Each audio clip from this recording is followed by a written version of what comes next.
Hello everyone, and welcome back to our 5th episode of ECM Community Heroes as part of our series Power of Community.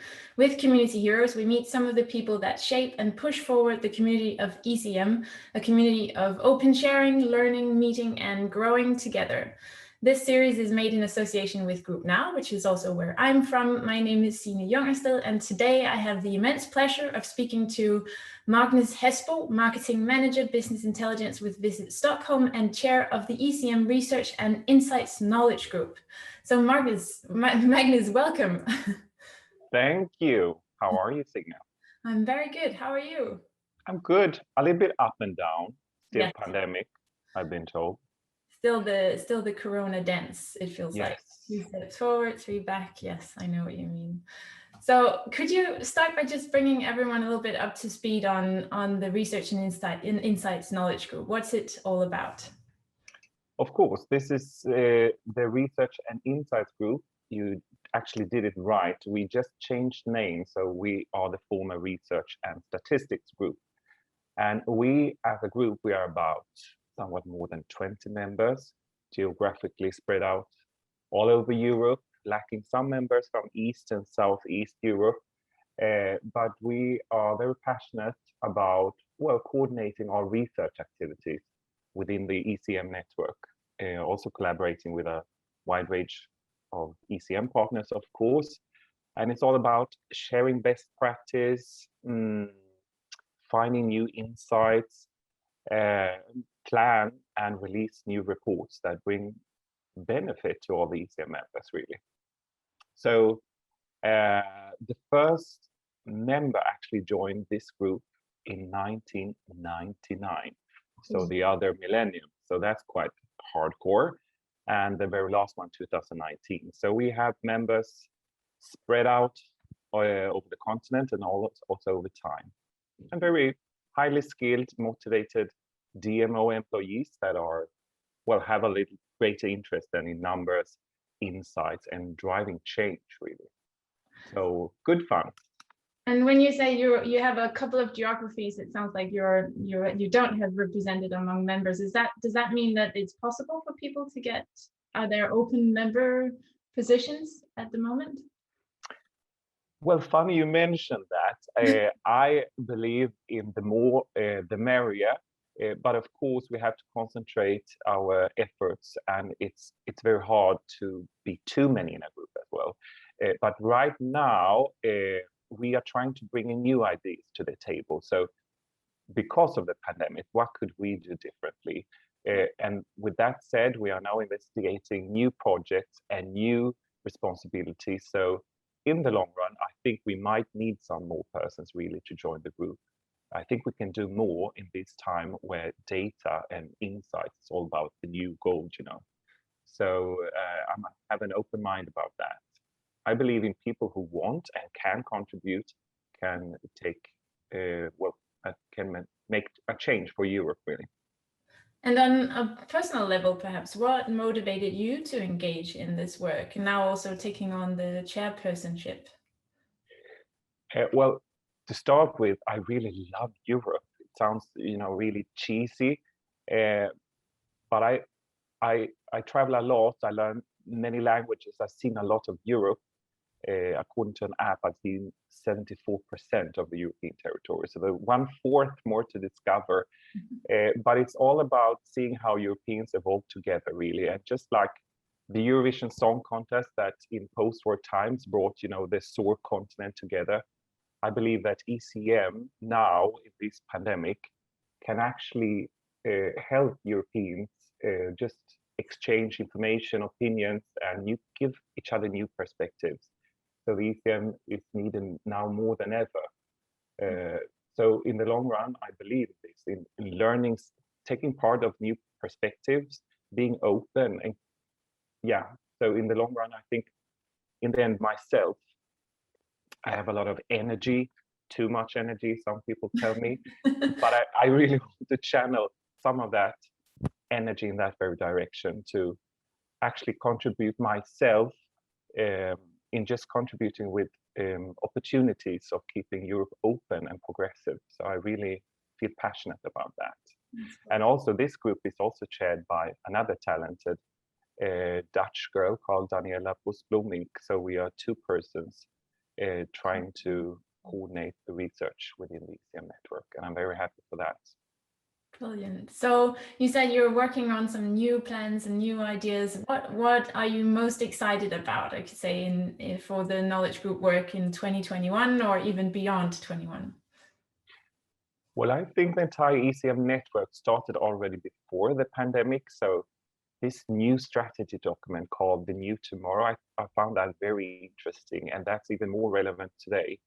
And to answer to your question briefly, I just, would like to summarize and say that is the key answer really to the curiosity of tomorrow has never been bigger.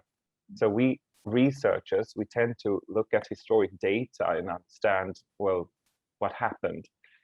But now in this very group and in the entire network, I think we are more curious about what will happen later on. So the last year's values all plummeted. So, now I think what I'm most proud of and most intrigued about is the group members' will of finding new ways of bringing new ideas to the table. And one very concrete example of that is that some group members took the initiative to, together with another knowledge group for the meeting industry, to just find out how can we, with a joint study, really find out the future of meetings, because the former meeting statistics report obviously has less value this year when so few meetings were carried out. Mm-hmm. So in an essence, I like this curiosity and about tomorrow really. And have you found it during the pandemic crisis, which we've all been through and we're still in, feels like we're in the middle of it still, have you found it difficult to sort of, both for yourself, but also for the other members, to keep the European perspective in mind when you have local tourism at the same time in such a deep crisis?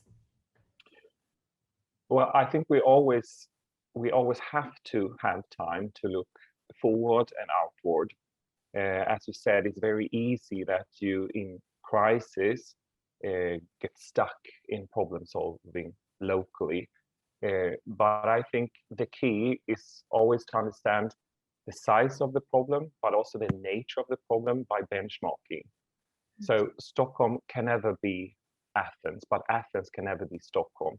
But we might share common opportunities or challenges, and we might have to approach it differently. But I believe in just open dialogue and sharing insights, and it's all about benchmarking really. So I think there should always be time for that. And if when that day comes, when we do not have time to have a look for tomorrow, then we're kind of lost.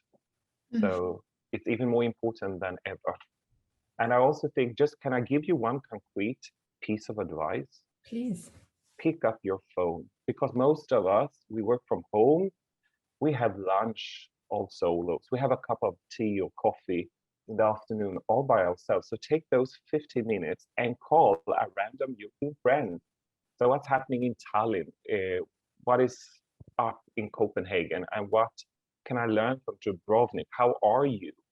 So I think this is also a key, that the European Cities Marketing Network is not just one giant muscle that flexes twice a year with the spring and now the autumn conference.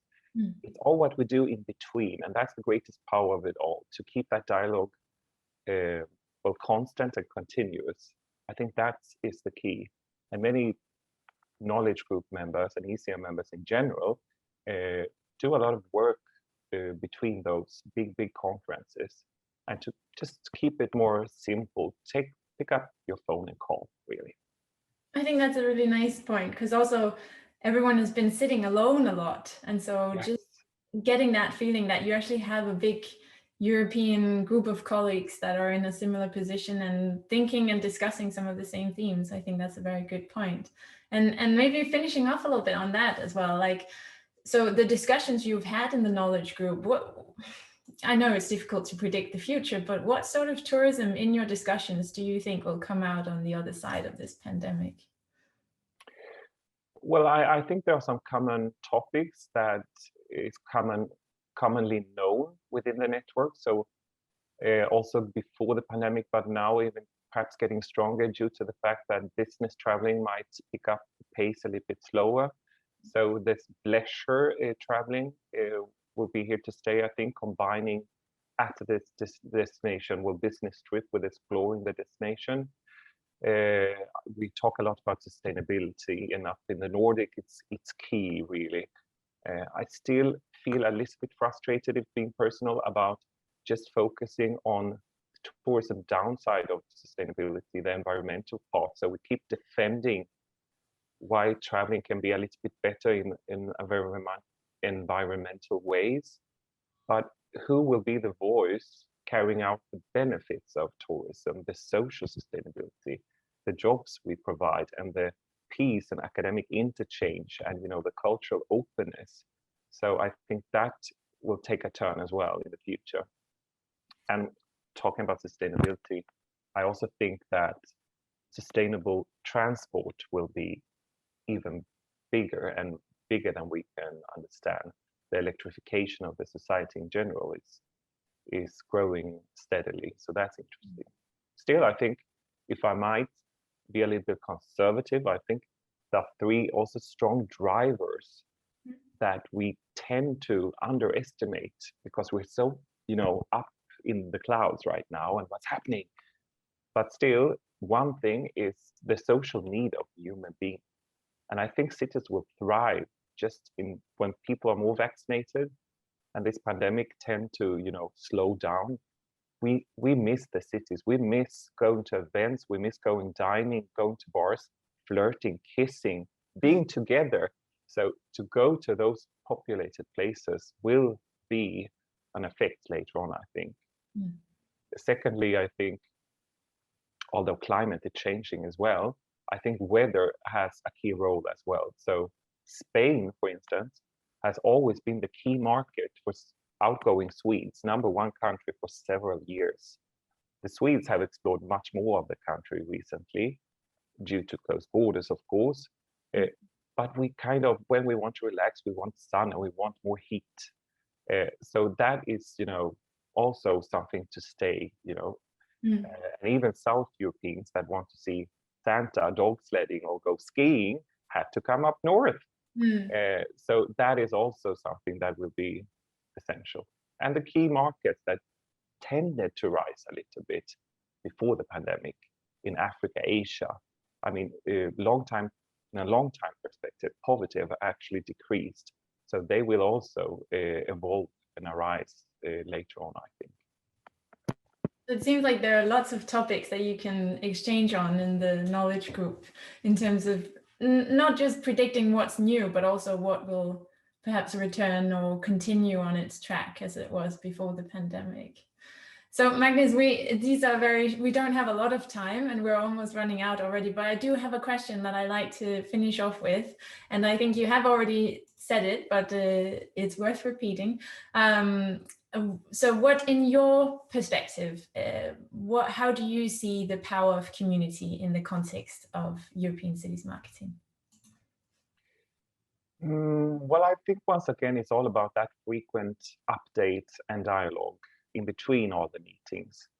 I believe there's a great will of just sharing generously among the members, and that true trust enables us to grow powerfully together. So the power is really I think it's very admirable that people in these times when your destination needed you the most and the crisis really was outside your door or inside your home, we still have the time to just, help Europe a little bit. So that I think is really powerful. And the time we spend together and the will of helping each other, that's the true power. And quick updates, pick up the phone again and make that call. Let's finish on that. Thank you very much, Magnus, for taking the time to talk to us about the knowledge group on research and insights. And I can't wait to see you again somewhere in Europe soon, hopefully. Me too. Miss you. Miss you too. Bye. Bye.